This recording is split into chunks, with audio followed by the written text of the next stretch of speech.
I stood in a dim corner of the ballroom, observing a couple swaying on the dance floor, their eyes fixed on each other. As her partner drew her closer, the woman's chest rose and fell, her small frame pressed against his large one. Their movements were graceful, he with the agility of an athlete, she following suit admirably. All eyes were on them, sensing a strong emotional connection, perhaps not love, but certainly more than friendship. Her honey blonde hair cascaded gently as she leaned into him, though her proximity was more a result of his firm grip than her own choice. I might have been envious of their bond if the woman weren't my wife of 11 years, now in the embrace of her boss. Instead, I felt a surge of anger and humiliation. It wasn't the first time we'd attended her company's annual awards banquet, and everyone there knew she was married to me. I noticed people searching for me, anticipating the inevitable confrontation. After 3 dances, they left the dance floor together, joining colleagues at a central table. I watched as she gazed at him with the same fervor she once reserved for me. Though it had been some time since I'd seen that look, the revulsion inside me only grew. All I could think was that the eruption was imminent. The pressure was building, but I just had to hold on a little longer. I grappled with the conflict between my current feelings of fear, hatred, and resentment towards the scene unfolding before me and the love, respect, and trust I once held for my beloved wife. It was a battle I found myself losing despite my efforts to overcome these emotions. Now, I was sinking into despair and self-pity, bowing my head in defeat. Over the past months, I had exerted immense effort to win her back and mend the fractures in our marriage. I meticulously planned date nights, attended to household chores, switched off the TV, and attempted to engage in conversation, only to have her walk away. I left flowers, heartfelt notes, and love-filled cards, only to discover them discarded in the trash. Even sending flowers to her workplace yielded no response. What more could I do but wait? I wondered to myself. Pushing these distressing thoughts aside, I made my way back to the makeshift bar nestled in the corner of the room, standing behind Mary Ann, an acquaintance of my wife's from her previous workplace. "Having a good time?" I asked, striving to appear nonchalant. "I always enjoy these yearly gatherings." "Harold sure does love those free drinks," she responded. I offered a smile and nodded, lifting my empty glass. "Me too. By the way, I haven't spotted Jason's wife around. Any idea where she might be?" I hoped my anxiety didn't betray me. "She always dresses so elegantly and is delightful to converse with." "Oh, didn't Kels mention that today Jason served her with divorce papers?" "I guess she was neglecting her marital responsibilities," Mary Ann blurted out, her words lacking much filter as she reached a certain level of intoxication. I found her lack of restraint rather fitting. "No, I don't think so, especially since it's Friday night and all. We came straight here after I finished work, and there wasn't any time for gossiping. I didn't just stretch the truth, it was a blatant lie. We even took the afternoon off to prepare for tonight." "She had plenty of opportunity to bring it up, but she chose not to," I replied, refilling my Captain and diet and fetching a glass of white wine for Kelsey before making my way over to where she and Jason were standing. They were so engrossed in each other that they didn't notice my approach. "Kels, I brought you a glass of wine," I said, handing her the drink. She jumped slightly at the sound of my voice. "Oh, you startled me," she exclaimed, taking the glass. "Thank you, dear." The rest of us felt increasingly uneasy the longer we lingered. Most people suddenly found the tablecloth quite captivating or discovered something fascinating across the room, avoiding direct eye contact. Others stared, likely pondering my thoughts and how oblivious I appeared.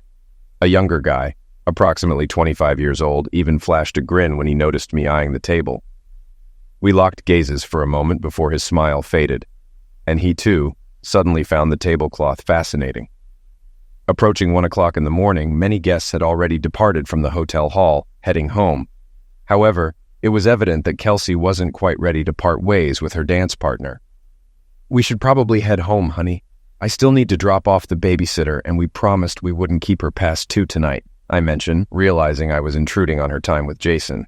"Sure, okay. I think it's time for us to leave. See you on Monday," she said with a smile. Relief washed over all of us as the awkwardness neared its end.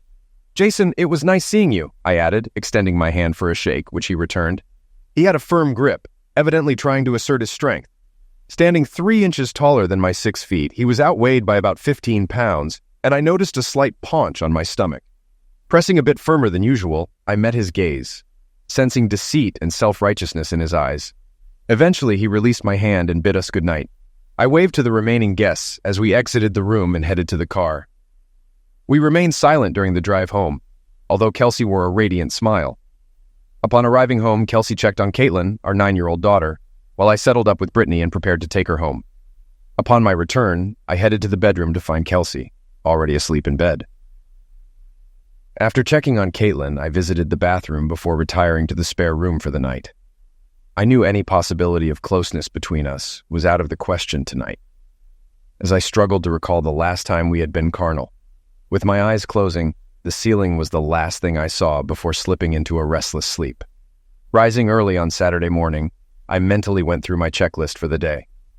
Caitlin was already in the living room engrossed in her shows, and I offered a slight wave from the doorway. "Have you had breakfast yet?" I inquired. "Yep," she confirmed, waving a spoon dripping with milk, splattering drops onto the carpet. "All right, settle down. Mom's still sleeping, and I need to get to work in my office," I reminded her. "Got it, Dad," she replied with unnecessary volume, causing me to chuckle. Around 8:30, I dialed my lawyer's cell phone, knowing he often worked from home on Saturday mornings. "Good morning, Bill. It's Matthew Franks," I greeted. "Morning, Matt. I'm guessing this isn't a cheery call," he responded, already anticipating the nature of the conversation. "You got it. It's time to set the plan in motion. I've learned that Jason served his wife yesterday. Any word if Kelsey has consulted with a lawyer yet?"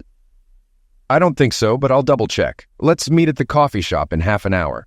Make sure to sign and date the forms with my assistant for notarization. We'll file the paperwork first thing Monday morning and serve her at lunch," Bill outlined the plan. "Sounds good to me. See you soon," I confirmed before ending the call. Arriving early at the coffee shop, I offered a faint smile to the person behind the counter before collecting my order and settling into a cozy chair by the fireplace. Lost in thought. I never imagined I'd be divorcing the one true love of my life. It's challenging to pinpoint the exact moment when you realize your comfortable life is unraveling. For me, it was triggered by a traffic ticket, one of those automatic camera checks for running a red light. When the notice arrived in the mail, I chuckled, instantly recognizing it as Kelsey's doing. She always flipped on her headlights when in a rush. I opened the envelope, deciding to silently shed tears instead of speaking. It seemed futile to confront this directly. The photo depicted Kelsey with a man's shoulder and arm visible beside her. Though his face wasn't visible, I knew who it was. Nothing seemed particularly suspicious. She could have been at lunch or a meeting. I checked the date, March 5th, and something about it bothered me. Recalling our text messages, I remembered plans to stop by Mary's after work to pick up clothes for Kate. At the time, it didn't strike me as unusual. Despite my suspicions, I dismissed them, attributing it to Mary's usual generosity. Checking the intersection on Google Maps revealed it was on the opposite end of town from Mary's residence. Still, I tried to convince myself it could be innocent. However, as I pieced together events since late November, doubts grew. Kelsey had kept a low profile, and holiday arguments became commonplace. By January, affection dwindled, and our conversations revolved around work or Caitlin. We no longer discussed our dreams, family vacations, or our future together. Since childhood, I've had a trust fund. Initially, my great-grandfather purchased undeveloped land in the Pacific Northwest, selling portions as the local town expanded. Upon his passing, I inherited proceeds from these sales, boosting the fund. Following my grandfather's pass away, it grew once more. Thankfully, my family's self-sufficiency meant I never had to dip into it. The balance stabilized and even grew slightly through accrued interest. Upon my father's demise, with my mother also deceased, I inherited all family property, merging it with my trust. With our accumulated wealth, we were on the verge of settling for life. However, Kelsey and I continued to work and increase our net worth. In anticipation of retirement, I obtained a prenuptial agreement to safeguard the fund. Throughout our marriage, Kelsey and I regularly updated our prenup and wills. One clause that remained unchanged was the standard divorce clause, delineating asset ownership. We also included a provision for Caitlin's education in case of my pass away or divorce, with specific conditions regarding the circumstances. To ensure preparedness, I maintained access to legal and accounting services. Seeking advice, I reached out to my lawyer for a referral to the best local divorce attorney, scheduling a consultation later in the week to explore my options. Given our sturdy prenup, he remained unworried about potential financial concerns. I clarified that while I wasn't ready to take drastic action yet, I sought guidance on the next steps. Well, Matt, one option is to hire a private investigator to delve into the situation and ascertain if there's cause for concern. Unfortunately, all my PIs are currently tied up with other cases. It'll be several weeks before they can prioritize yours. But I'm not keen on waiting. This is already keeping me up at night. Are there any other avenues we could explore? There is one possibility, albeit a somewhat dubious one. He's trying to turn over a new leaf, but he's not exactly the most trustworthy character. We affectionately refer to him as Larry the Rogue, Bill elaborated. He's a former cop who got the boot due to complaints and some shady dealings. He could get started immediately, but I'm hesitant to recommend a long-term partnership with him. Why the nickname? I inquired with a chuckle. I want to ensure everything is above board, so if we uncover anything, we're on solid legal footing. If we need to proceed, that's fine. Is he legit? I understand he has a knack for obtaining evidence such as detailed photos, videos, emails, and phone conversations that, let's say, tread the fine line of what's admissible in court. But I've heard his findings are ultimately conclusive proof of infidelity, one way or another. All right, as long as it's within legal bounds, we can settle with him for now and transition to a more reputable private investigator in a couple of weeks, I mused. Pausing, I added, do you reckon he can kick things off today? I'll give him a call and find out. I'll keep you posted here in the office. Sound good? I handled a stack of paperwork for both the lawyer and the dubious investigator, facilitated his connection with my accountant, and kept the retainer fee separate from my personal account to ensure Kelsey remained unaware of my actions. I didn't want to alarm her, especially if this turmoil in our marriage was just a passing phase. Meanwhile, amidst these proceedings, I endeavored to mend my relationship with my wife. Life had taught me that significant changes and out-of-character actions usually have underlying causes. Uncertain about what drove my wife's behavior and whether we were beyond reconciliation, I resolved to fulfill my husbandly duties. Taking matters into my own hands, I showered her with affection and aimed to become the epitome of a loving and supportive husband. Yet, my efforts were met with rejection at every turn, signaling that we may have reached an irreversible breaking point. One Thursday afternoon, I was summoned to my lawyer's office to review the findings unearthed by the rogue investigator. I was presented with hours of footage capturing their liaisons, carnal encounters, and apparent bliss as a couple. Accompanied by photographs, call logs, and personal correspondence, the evidence left me both impressed and repulsed by the rogue's methods, affirming the appropriateness of his moniker. I sat there devastated. The idea of Kelsey having an affair with Jason Stanton was inconceivable to me. I could see the appeal of Jason, tall, handsome, and well-built, with a promising career trajectory. Taking charge of Kelsey's department as his personal assistant about a year ago, he had ample opportunity to integrate into her life. A former college baseball star sidelined by a shoulder injury in his senior year, Jason's achievements were impressive, but I never imagined Kelsey allowing him to wedge between us. The weight of it all was crushing. I struggled to breathe, my chest constricted, my vision blurred, and I felt lightheaded. Pushing my chair back, I leaned forward, trying to steady my breath. Inhaling and exhaling deeply, I fought to regain clarity of mind. The sense of loss and emptiness was indescribable. I had lost my confidant, my partner, my lover, and the mother of my child. In that moment, I saw no way forward. Then it worsened. He played back the recording from the day before, revealing why he had gathered us all together.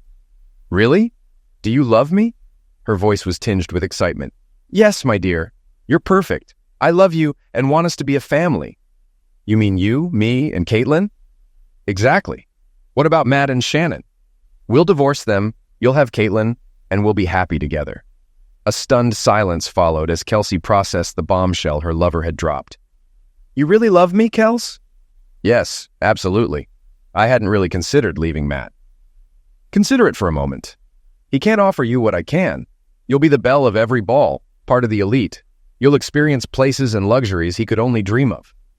I detected the disdain in his tone, picturing the disdainful expression on his face. Losing Kate would devastate him. We're his world. I'll be a far better father than he could ever be. In a year, she won't even want to visit him. Why do you despise him so much? What has he done to you? Her voice held a touch of concern. Truthfully, I wondered the same. He's not worthy of you, Kels. He lacks ambition, content to remain stagnant. He's just a cog enriching someone else. Did you know he's a plant manager? His facility employs 400 people, boasting the highest production and revenue per square foot. I felt a twinge of pride that Kelsey was aware, though I would have preferred this discussion in their own dining room rather than a hotel room. He's weak, a beta without drive or ambition, never even pursued an MBA. He served his purpose, honey. I could easily crush him any day of the week. Jason, don't assume you're superior to Matt. He's not weak. You don't know his backstory. He associated with rough crowds and is skilled with firearms. He nearly took a dark path but chose education. That's why he delayed college after high school. Now, she seemed to boast, he's stronger and tougher than you realize. Promise me you won't resort to violence. I don't want either of you getting hurt. Matt's for Kate's sake, and you're for mine. But I'm not. I'm in love with him. I wished it were true. But you replaced him as my man. My love. She paused, pondering. How will it work when we divorce them simultaneously? I need to prepare before serving Shannon. Given her mental health issues and our year-long celibacy, it shouldn't be challenging. I'll split everything 50-50. She's unlikely to object. Okay, but you must file for Shannon before I consult a lawyer. She was resolute. It seemed she aimed to ensure her stability and not risk her comfortable life, even for her true love's sake. Come here, woman, I motioned, requesting the recording be turned off. At this juncture, listening was unnecessary. I glanced at Bill, grappling with how to handle this. You strike first, Matt. But what if she changes her mind? They rarely do that, Mr. Franks, he remarked solemnly. I'm afraid they've reached a point where nothing you do or say will sway them, Bill added. I observed the scoundrel closely for the first time. He appeared to be in his 30s, fit, and his suit was impeccably tailored, quite unlike my preconceptions. Respectful and seemingly insightful, I began to view him more as Larry than the scoundrel. It seemed he genuinely cared, despite being paid for his services. Would you still want her after knowing all this? Larry inquired, echoing Bill's sentiments. You're probably right, Larry, I acknowledged, turning to Bill. Give me a day or two to decide, and I'll be in touch. All right, sounds good, Matt. Shall we draft the documents now and finalize details later, or halt the process if needed? Bill proposed. Yes, let's proceed that way, I agreed. Larry handed me his business card as we concluded. Here's my personal number, Mr. Franks, in case you ever need me. Please, Larry, call me Matt, I insisted. Thank you, Matt. If you decide to pursue revenge, I know some people who could assist. After all, they don't call me Larry the Dastard for nothing, he remarked with a grin. Appreciative but uncertain, I responded, Nice meeting you, Larry. I'll reach out if I need assistance. Though I doubt I could go through with it against Kells, it's reassuring to know I have support if I choose that path. With a smile, Larry bid farewell and departed in his car. Throughout the weekend, I grappled with my decision, struggling to focus on anything else. It seemed Kelsey was oblivious to the gravity of the situation, having already decided our family's fate. Doubt, anger, fear, and disappointment consumed me, particularly the loss of my identity and family. Caitlin's future weighed heavily on my mind, aggravated by the thought of this arrogant man raising her. Emotions ran rampant, leaving me in a fog of confusion until Sunday morning, when clarity dawned. Sitting on the back porch with a pounding headache, it dawned on me that this fate was inevitable, regardless of my resistance. I'd already lost my wife and family. Now, it was a matter of how and on whose terms. The saying, lead, follow, or get the hell out of the way, resonated with me. I refused to step aside or follow these schemers. There was only one option left, to lead. On Monday morning, I phoned Bill. Bill, it's Matt Franks calling. Good morning, Matt. Any progress on finding a solution? Yes, I'd like you to complete all the necessary paperwork, including only the legal photos Larry obtained. Split everything evenly. I hesitated. Do you think we should sell the house? Yes, we used a low-interest loan from my trust to purchase it, so essentially we've been paying ourselves all along. We'll divide any proceeds from the sale, but I'll repay the full loan amount and the accumulated interest. Also, please allocate $200,000 from my trust to Kells as a considerate payment for her services. It might soften her stance if she knows she won't be left destitute. I'm seeking primary custody of Kate. I understand it won't be simple, but perhaps Larry can uncover some damning information about Jason that diminishes his suitability as a father figure. I've heard he was quite the fraternity standout in college. Maybe he got carried away with some of his exploits. Please have Larry investigate. I have a contingency plan for Kate. If primary custody isn't granted, draft the most generous shared custody arrangement imaginable for me. I paused to allow Bill to catch up. Additionally, I intend to file a lawsuit against Jason for alienation of love and affection. I want to involve his wife, Shannon, in this ordeal as well, ensuring she's fully informed of the situation within legal bounds. On that note, I'd like you to devise another infidelity divorce plan for her. I'll cover the expenses. While we can serve them both in the exclusion room, it's unlikely to yield significant results. I'll also need Shannon to sign a contract with me. I can start drafting the forms, but without her consent or details, I'm unable to proceed further. Bill clarified, I see what you're aiming for. It's about stirring the pot a bit, and while we're at it, I want to sue Kelsey's employer for permitting her affair with her boss. While there may not be a moral clause in their manual, it's dubious for any company to overlook such misconduct under their supervision, especially given his position as her direct superior. It's doubtful this will go far, but let's rattle the cage and see what unfolds. Understood, Matt. This will incur substantial costs up front and potentially escalate. We're looking at extensive manpower here, and if this escalates further, I want to ensure they don't profit unjustly. As my dad used to say, engaging a lawyer is essentially negotiating the price. Bill chuckled at my sarcastic remark about lawyers, remarking, Your dad was a wise man indeed. Remember, you're not obligated to provide her any funds from your trust. Your prenuptial agreement is rock solid. I understand, Bill. But after reflecting on it over the weekend, I've decided that if I don't leave her in financial straits, she might be more inclined to meet my terms. And truthfully, she deserves it. She put in hard work and supported me. We were both saving for our future together. I figured it might give her an edge over Jason so she won't have to rely on him as much when she's on her own. She deserves better. But there's no way I'm giving that cheating scoundrel Jason more than he's already taken from me in life. I mean, my wife should have been enough. As I spoke, I felt a surge of anger, thinking about how Jason had seized the life that should have been mine. Despite the circumstances, I always strived to be fair in my relationships and wanted to ensure I treated Kelsey with fairness, even if she didn't reciprocate. My solace is knowing that Caitlin will understand my actions later on when she sees how our family fell apart. Before I forget, Bill, hold off on any filings for now. I want everything prepared and ready to go, but I prefer to wait for her to make the initial move. This way, I'll have more time with Kate in our family home. I know there will come a point when I have to act, but I want to delay until the very last moment when I can't bear it any longer. Got it. We'll keep everything undated and notarized until you're ready. I work from home on Saturday mornings, so feel free to call me then too. We can't file until Monday morning anyway, but I'll have someone ready to serve them as soon as the doors open. Okay, that's the plan. Goodbye for now. I retrieved Larry's business card from my pocket and dialed the number. Larry, it's Matt Franks. How's it going? I'm good, he replied. Are you ready for some dirty work? Well, kind of, but I need you to hold off until I give the green light. No problem, Matt.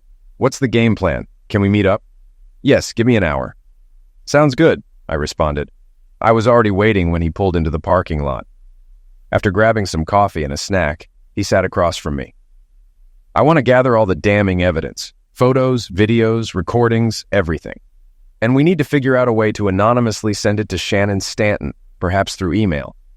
No problem. I know someone who operates on the dark web, Larry said, and that's it. How about posting a video on a XXX site or sending nasty messages to Kelsey's parents or co-workers? Man, he's devious, I thought. No, Kels still has to stay in town. I wouldn't want her to be so humiliated that she leaves town with Kate. And despite everything, I still love her, even if she doesn't love me anymore. I slid an envelope containing $5,000 in cash across the table. This should help you get started, but let me know if you need more. Larry accepted the money and glanced at me. I think $3,000 will suffice. He may be tough, but at least he's straightforward. Consider the rest as an advance. I might require your expertise later. Remember, stay on standby until I contact you. I want to catch them off guard, and I have my reasons for allowing them to make the first move. Oh, and we also need to gather information on his wife's health issues. Her medical background could impact our decisions down the line. Can you handle that? Absolutely, Larry replied. And Bill mentioned you were looking into Jason's college years. I'm hoping to uncover something useful if custody becomes a battle. Larry nodded, jotting down a few notes on his pad. After finishing our coffee and exchanging stories about his past experiences as a cop and people we might have known, we shook hands and parted ways. That was 3 months ago. My thoughts returned to the present as Bill arrived, followed shortly by his assistant and Larry. Ready to proceed? Bill inquired once we were all seated. Yes, it seems that way. Larry, do we have any indication if Kelsey has sought legal counsel? As far as I know, no, I replied. I quickly checked her email after Bill's call and didn't find anything. I'll take a closer look today and should know by Monday morning. Larry grinned and gave me a knowing wink. And what about Jason? Any skeletons in his closet? I asked with a glimmer of hope. Well, he was under investigation during his time in the fraternity. Allegations involving date abduction medications and underage girls at parties, Larry revealed. I've received copies of everything and have already handed them over to Bill, I informed the group. Bill glanced up, confirming, I have them in case we need them for the custody hearing. Retrieving the documents we had been diligently working on for the past few months, he indicated where I needed to sign. After signing, Bill's assistant notarized them, and I turned to address the group. Larry, can you find out who Shannon Stanton has hired as her lawyer and inform Bill? Bill, if he's competent, could you share our legal file with him? What if he's not up to par? Bill inquired. Then we'll figure out a way to connect you with Shannon. But I prefer we handle it properly. Bill, can I collect the documents on Monday afternoon? I plan to hand the paperwork to Kelsey personally first, informing her of the situation, and then you can officially serve her on Tuesday. Bill nodded understandingly and conferred with his assistant about preparing the server for Tuesday. I believe we can begin reaching out to Shannon since she'll likely be updated soon. Bill, you can share the file with Shannon's lawyer on Monday afternoon, provided it doesn't interfere with my discussion with Kelsey on Monday evening. I leaned back in my chair, exhaling deeply. Things should be fully underway by Wednesday. Matt, have you considered where Kelsey will stay on Monday night? Bill inquired suddenly. Would it be an issue for her to stay at the house for a few days? No, unless a restraining order is obtained and she consents, I wouldn't share a bed with her. Legally, it shouldn't be an issue, but it might make you uneasy. I'd worry about how a less scrupulous lawyer might exploit this information, Bill added.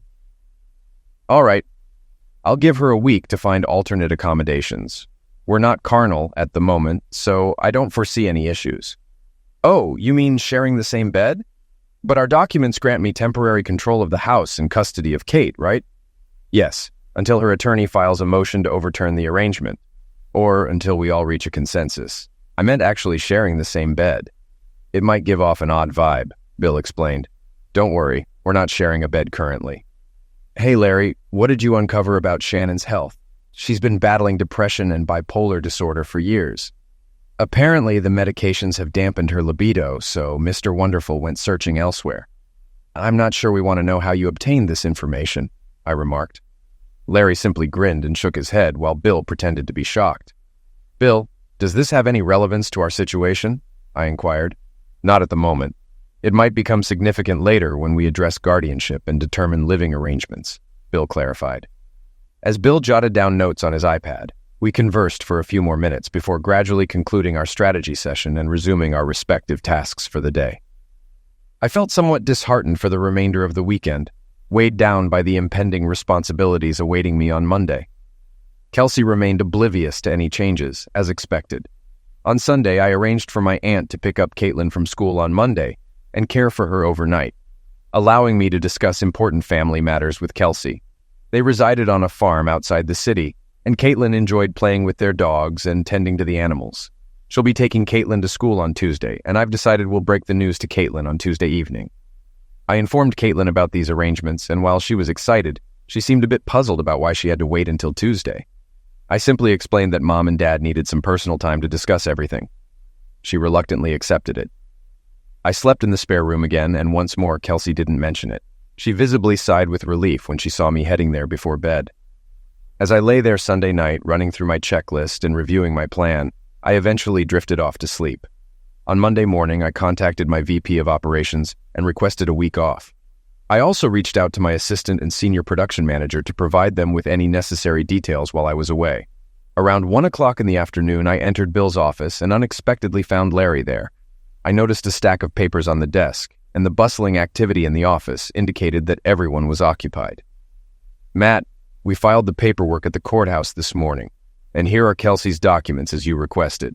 We've arranged for the official filing at your home around 9 a.m. on Tuesday. Is that suitable?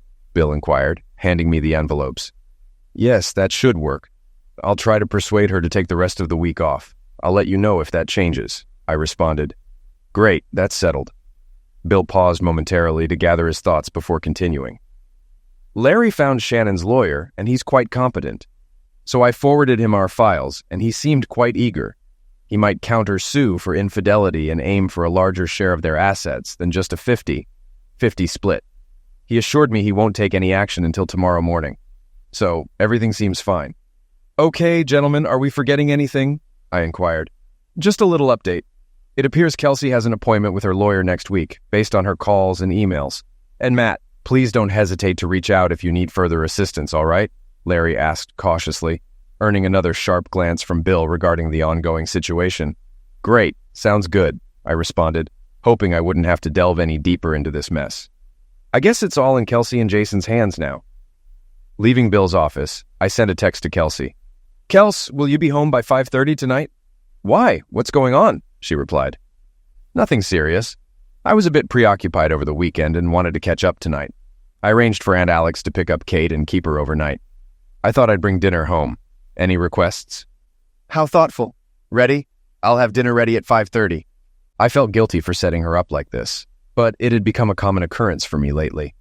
I hoped she would interpret it as me making an extra effort to be affectionate. Kelsey arrived home around 5:15 and changed while I set the table and served the food. I poured us each a glass of wine and sat at the table, waiting for her. She took a long sip from her glass as she joined me. We shared the food and engaged in light conversation, and she seemed completely unaware of what was about to unfold. "What's your schedule like for the rest of the week?" I inquired after we finished eating, both of us freely picking at our favorite dishes. "Do you want to make plans?" she asked, glancing at me sideways. "No, I thought you might want to take a week off after we talk," I stated in a flat tone, trying to keep any emotion out of my voice. "Why should I do that?" "You'll understand, Kels," I said, placing the envelope on the table in front of her. She glanced at it and then back at me, taking another sip of wine.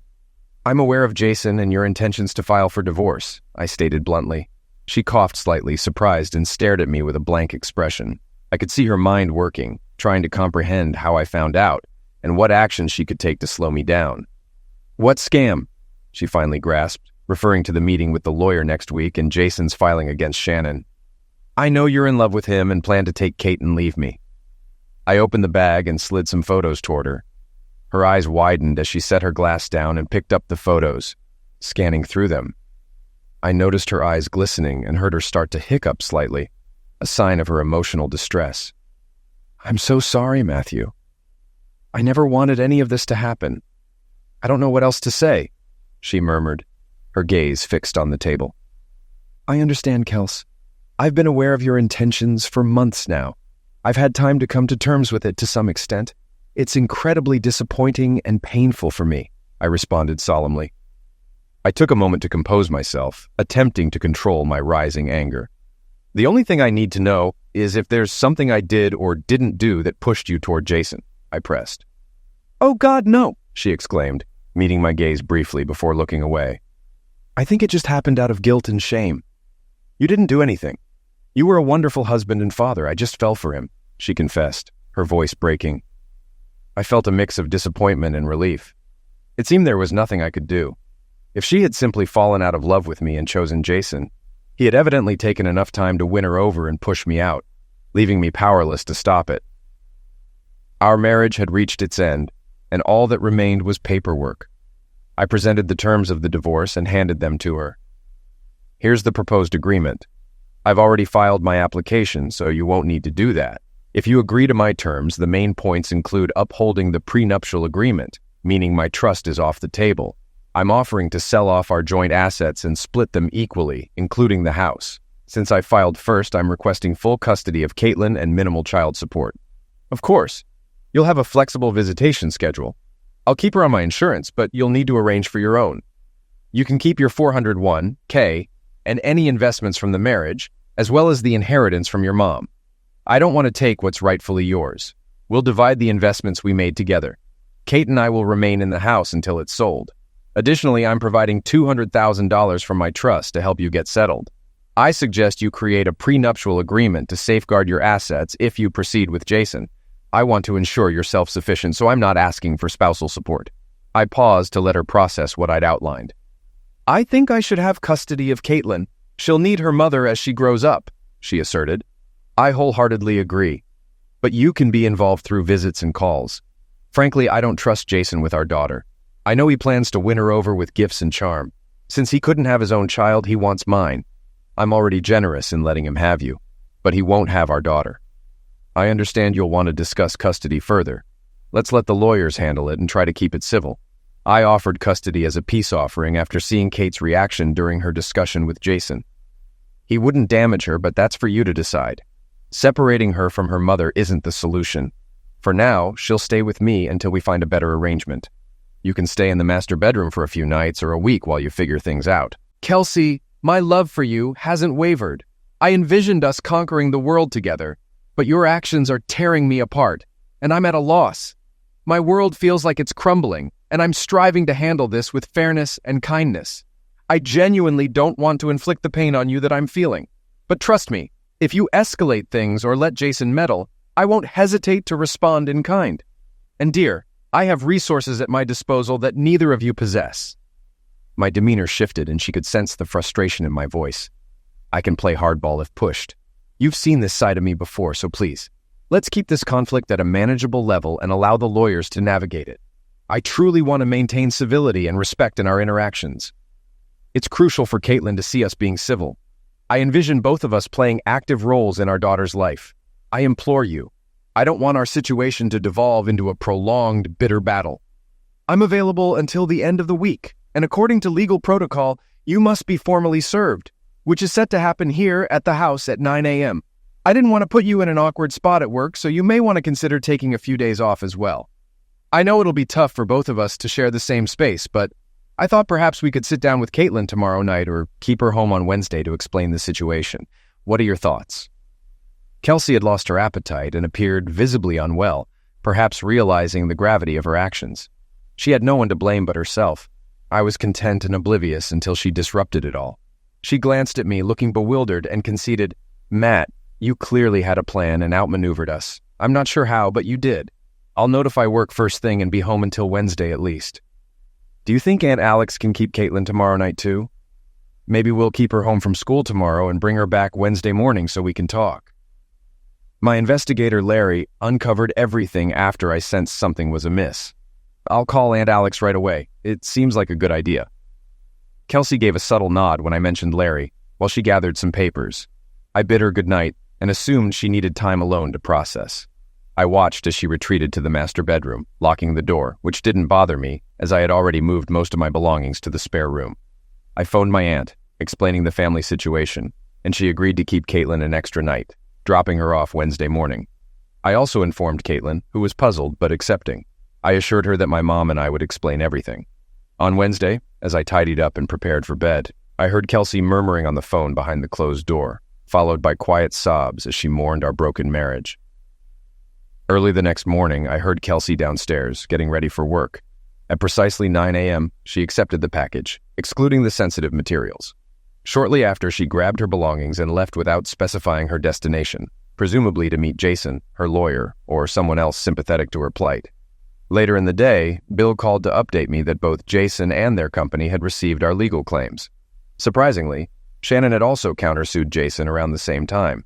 Bill stressed the importance of remaining vigilant, as Jason had apparently made threats against me.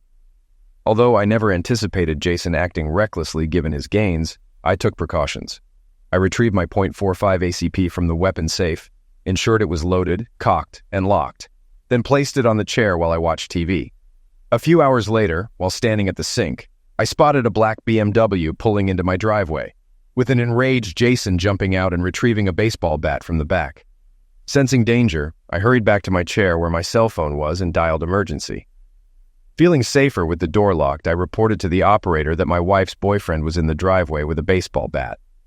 As I heard a second car pull up outside, accompanied by screams and voices indicating Kelsey's presence, a high-pitched screech pierced the air. I jumped as my front door shattered from the impact, and Jason burst inside, screaming threats at the top of his lungs. With my hand on the pistol grip, I remained calm. Jason swung the bat wildly as Kelsey screamed outside, pleading with him to stop.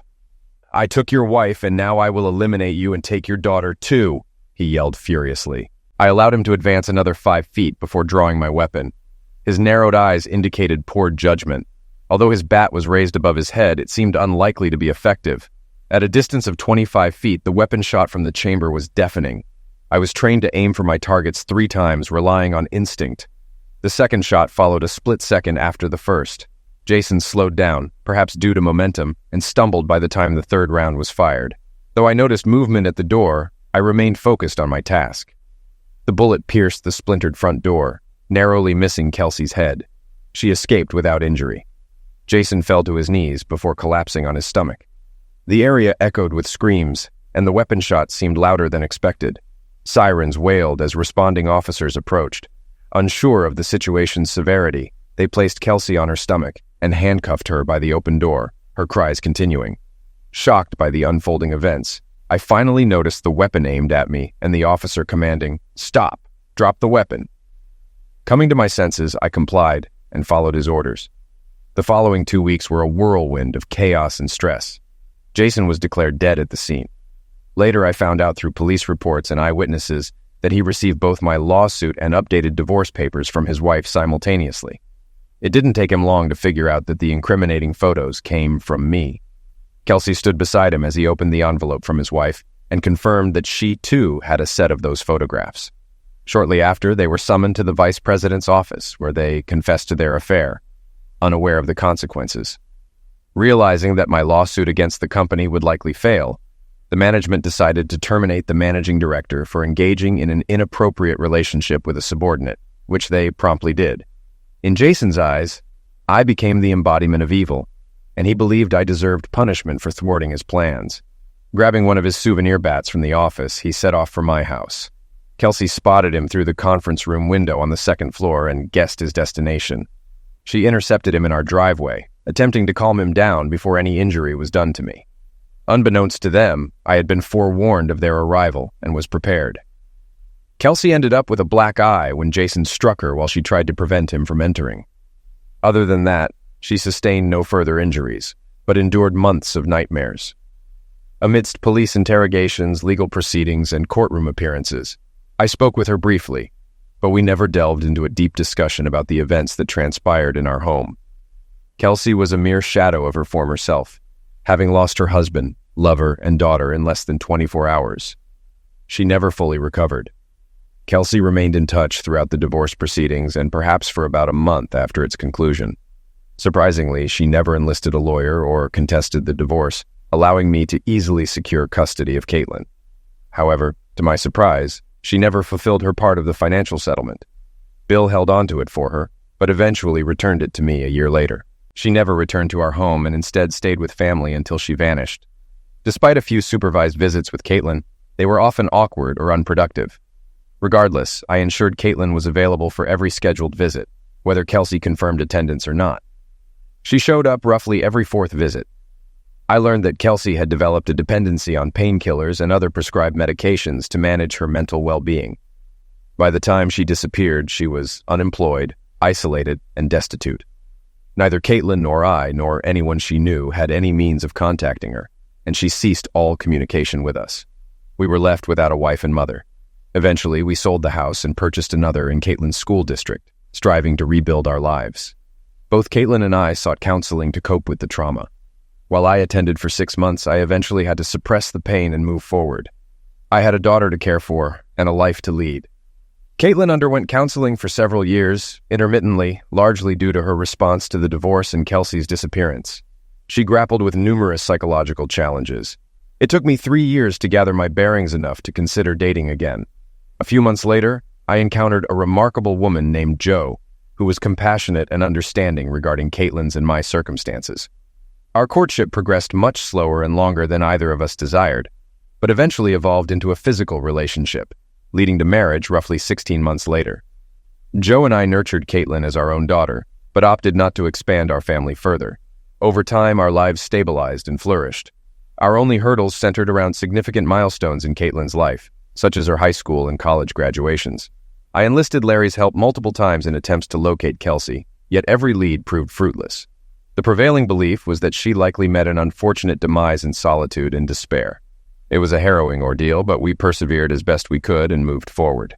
I was grateful for the opportunity to devise a strategy and enlist the right assistance to implement it effectively.